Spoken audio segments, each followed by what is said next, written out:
So in this video, I am going to guide you through the whole interior design world, including some of the things we're going to talk about are how to become an interior designer with no experience, how to start your own business, and some of the pros and cons of doing that. So let's dive in and get started.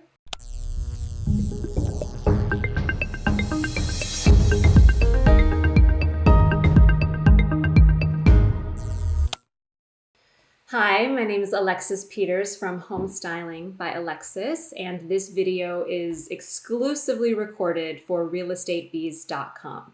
Yes, it is absolutely possible to become an interior designer with no experience. I think the best way to get experience, right when you either get out of a certificate program or college or whatever program that you studied, right? As soon as you finish, like, what do you do? It's funny because you could finish this huge master's program or a certificate program, and at the end of the day you're like, okay, now what? How do I get a job, right? So you're kind of both in the same position, sort of. So either way, do stuff for free. That's what I did.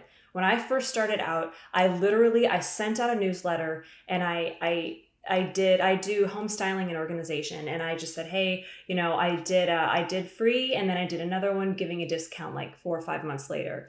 And I got so many clients because 1, it was free, 2, it was friends and family.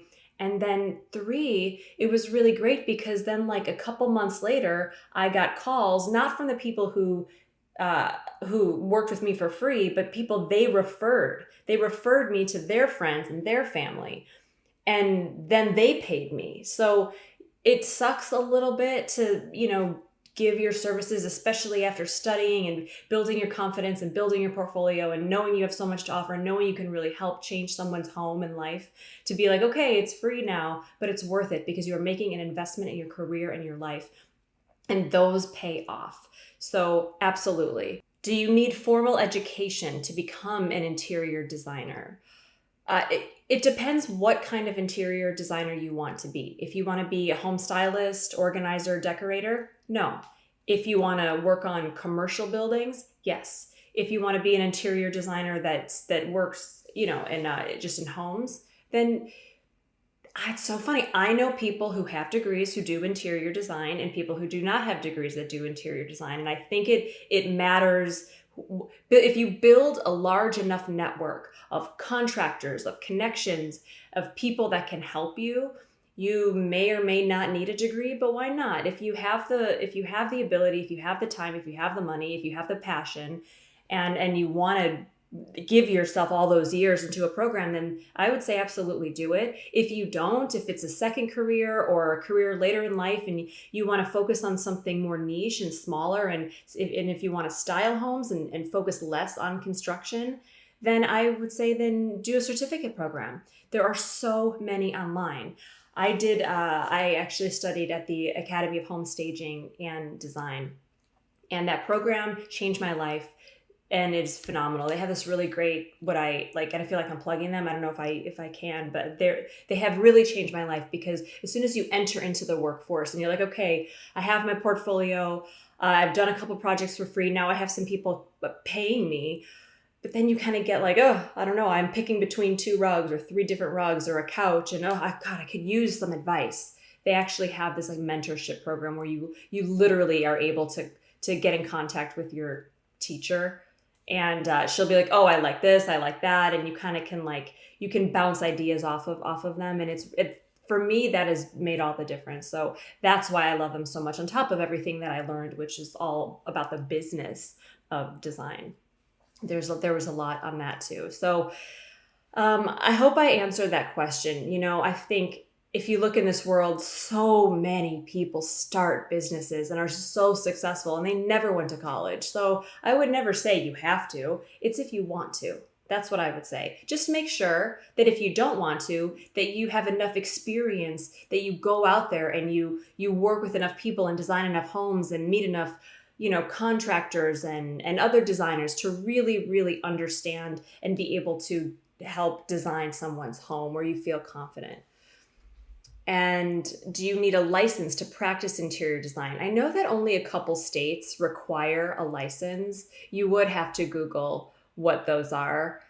I could maybe bring that up in the next video that I do. I can look that up for you, but you really don't. I mean, it's really kind of casual. You really can just make a card and say you're an interior designer. You can also make a card and say you're, whatever. It really doesn't matter. Nowadays, we have the ability to kind of be whatever we want to be and do whatever we want. So I would check on, does your state require a license? I know that California does not. That's where I am located, and I do not need a license to practice interior design. So I know that for sure, but I will check for you on the states that do require it. Okay, so I just found this. I thought this was pretty cool. The states that require interior designers to become licensed are known as practice law states. States including Alabama, Florida, Louisiana, and Nevada. So Alabama, Florida, Louisiana, Nevada. They have established agencies that enforce licensing requirements for individuals working as interior designers and regulate the practice of interior design. Although these states require interior designers to obtain a license, individuals who conduct their work under direct supervision of a licensed interior designer or only work with residential clients may be exempt. So there you have it. That's so interesting. So I would pretty much say no. So what skills do you need to become an interior designer? I think the biggest skill that you need is not only to have a love for design, because that's not really a skill if you just love it, right? But you need to love design, all elements of design. You need to love the process. You need to love beautiful things. You need to love creating spaces and rooms. You need to absolute find the most pleasure in your life doing this exact job. That's number one. But you also have to love helping other people have a room of their dreams, not your dreams, their dreams. And I remember as I was starting out, I would go into someone's house and be like, okay, well, we'll do this whole look. It was like more my style. It was more what I thought would look amazing, and it did look amazing.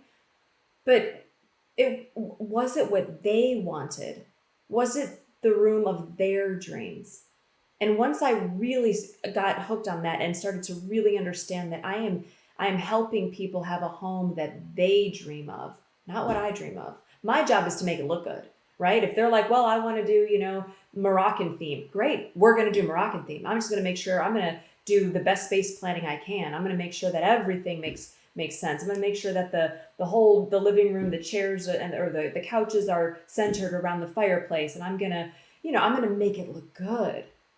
But I'm going to do it in the style that they love and desire in their heart and soul. And that is what keeps them calling you back, referring you, right? Things like that, versus you just show up and make it all your style. It's not their style.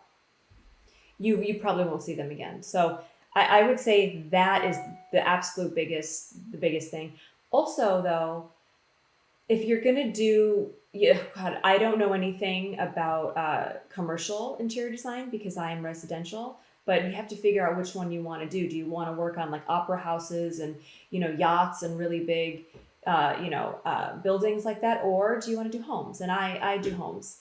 So when you get into construction with interior design on the residential level, right? So in someone's home, you've got to have a skill set, which I believe comes with time. I don't know if anyone is just born with this or has it. I'm sure there's courses, absolutely, you could take in this. I think you'll learn by doing, but you have to, you become a project manager, really, because you are facilitating schedules and feelings and opinions and elements of the contractor and the painter and the client, and then you, and then now you've got 4 people that you are overseeing, managing, and you're facilitating the entire construction plan. So that's something that I believe is learned from doing, but that would be a really great skill to have if you don't freak out under pressure, right? You're able to, to very, slowly and calmly figure out a plan that works for everybody, not overreact if something doesn't arrive on time, things like that. And I can get more into that later, but I think broad strokes, Have project manager skills, or you will get them, and love what you do. Love it and want to help people with that, within that. And then I think you'll soar and you'll love it. You'll love your life and you'll love your job, and everyone will love you. How much does an interior designer make? I think that really depends on who your market is and what you charge.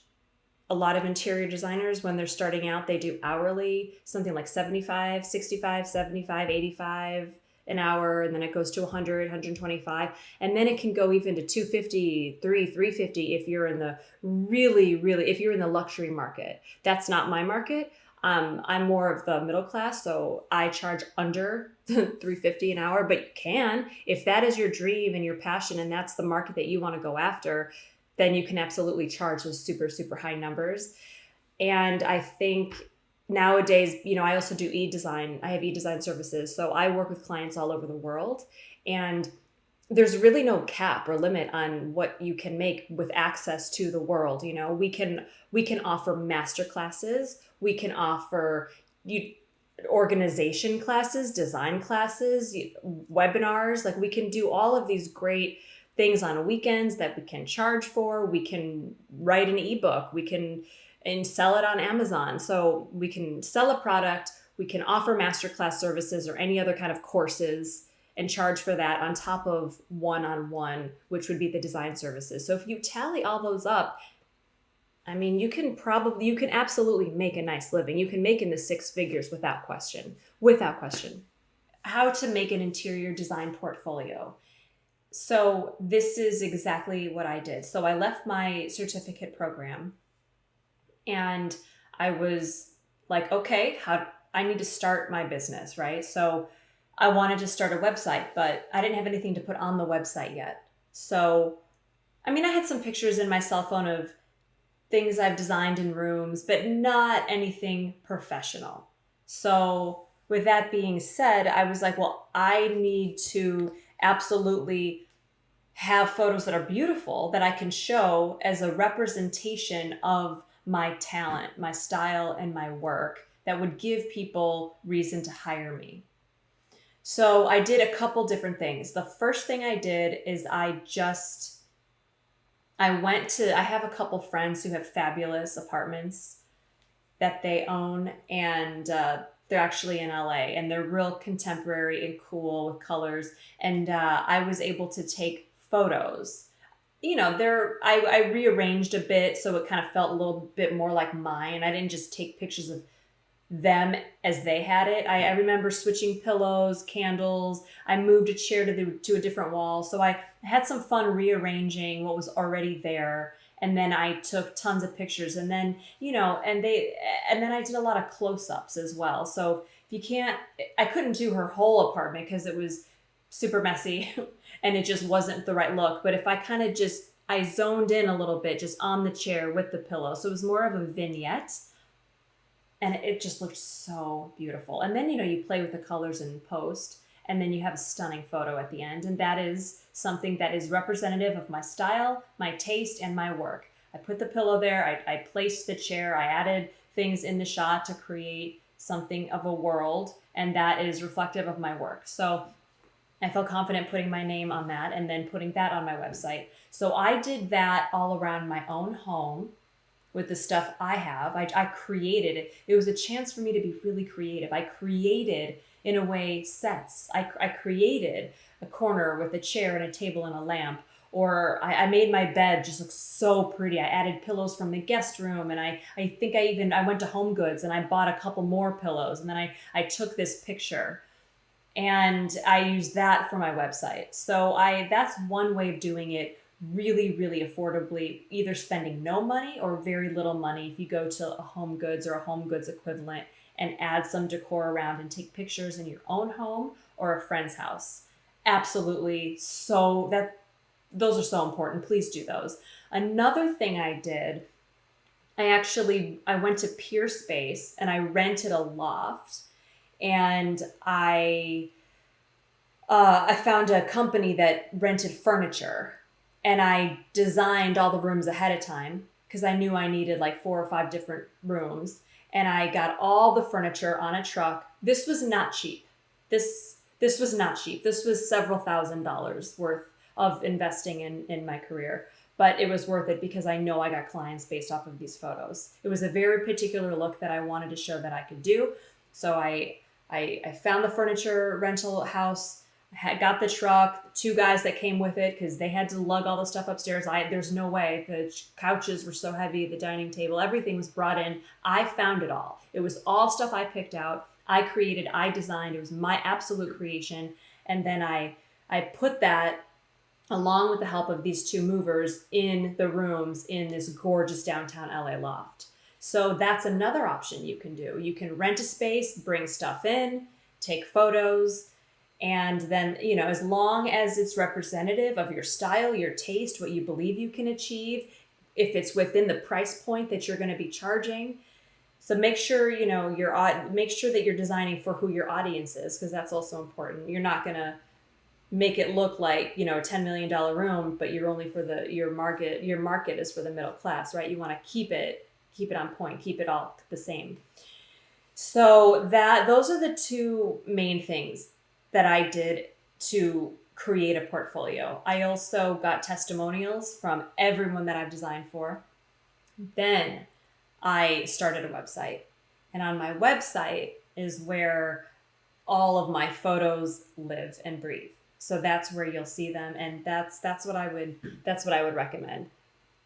And until you have your first client, you have nothing to show. So you have to go get excited and be creative and give people a reason to hire you, and then they will. How to get interior design clients? Great. I touched on this a little bit in the other video, and I think there's a couple different things. So the first one, I always take notes. So the newsletter, I use MailChimp. So go to MailChimp, they're great. And I submitted, I sent a newsletter to literally friends and family, to many, maybe 100. I think it was 100, maybe over. And I let everyone know what I'm up to. Hey guys, I started a new business. Please support me. I'm offering, and my first newsletter was free. I did not charge.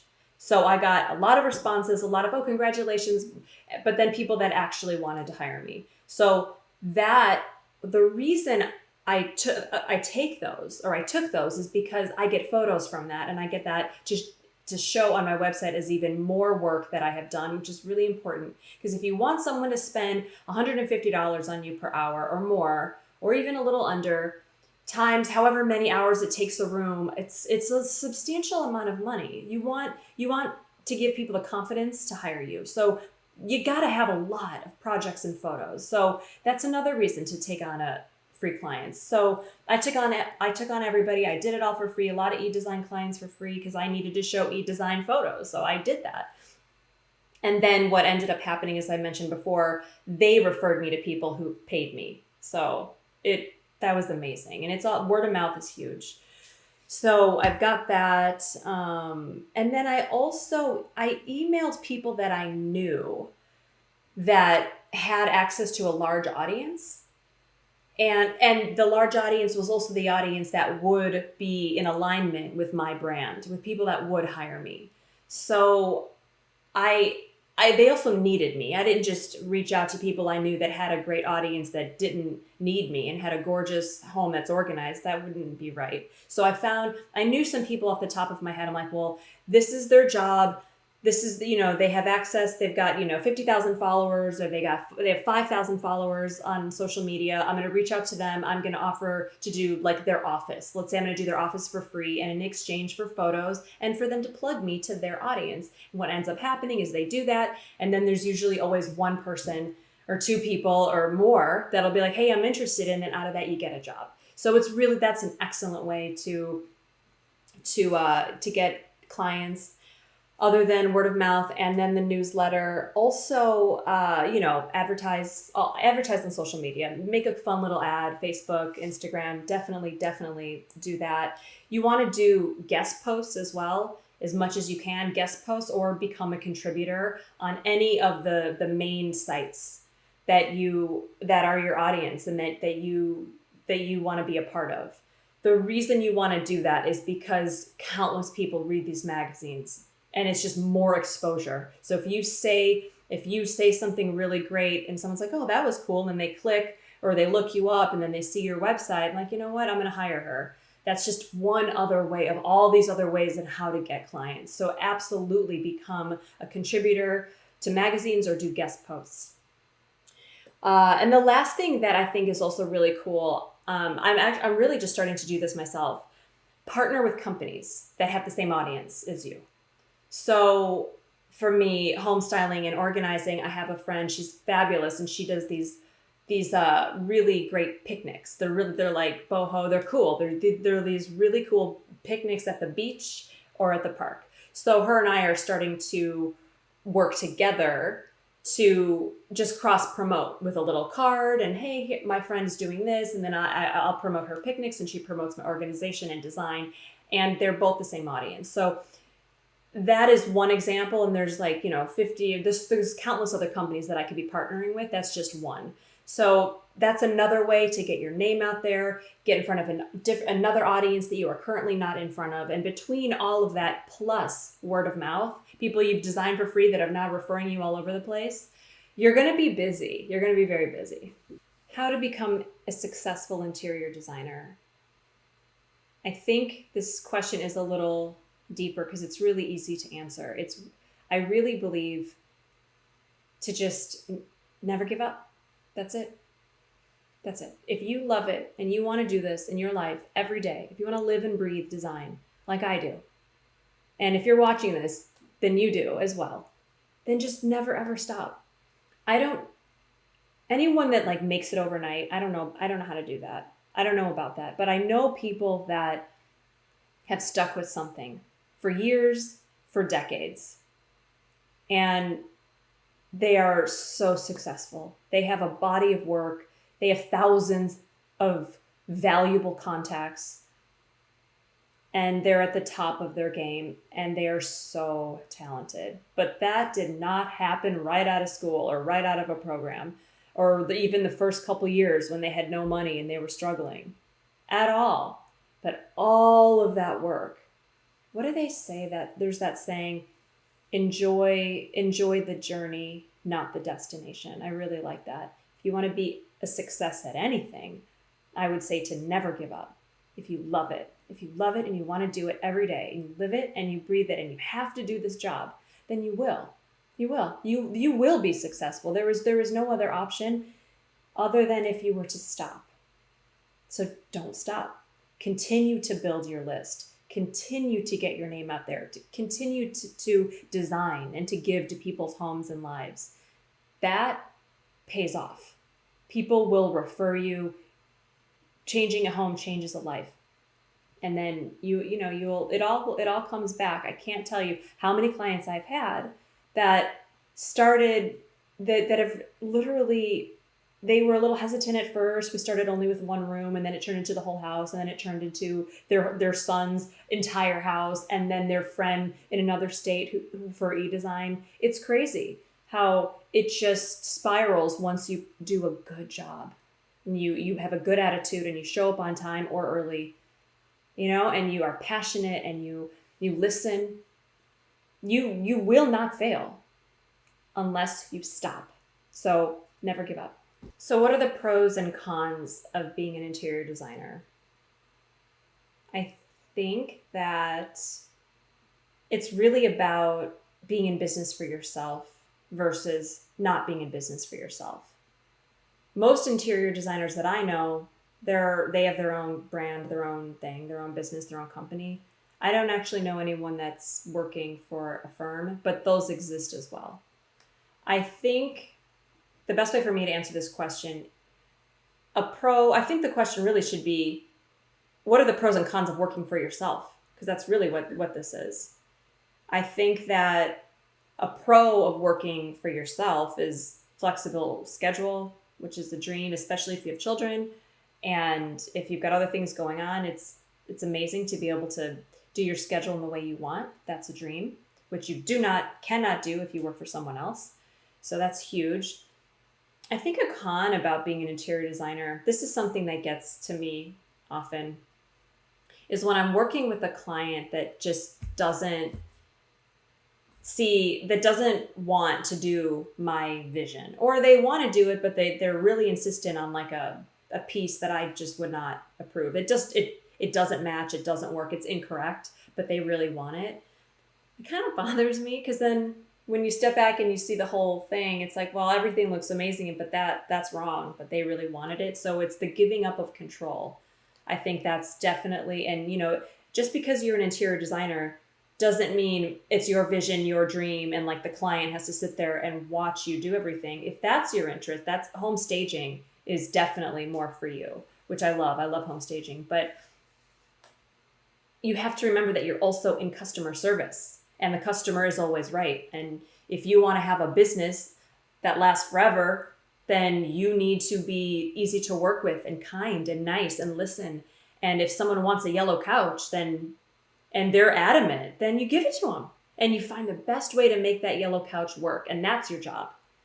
So I find that to be the most frustrating part, is when I can't just do my creation. It's gotta have to involve the client's opinion. Oh my God, I hope no one watches this. They're gonna never want to hire me. It's not that I don't value their opinion. I do. It's just, I always take I want to know what their style is. I take their home style. I take what they love, and then I implement it. But every now and then there's something I'm like, I really wouldn't get that, and they really want it. So if you can live with that, I'm sure that it's fine. And at the end of the day, the client is always right. So that's something we cannot forget, as we are designers, and we are designing for other people. When we design for ourselves, then we can do whatever we want. So I think those are the main ones.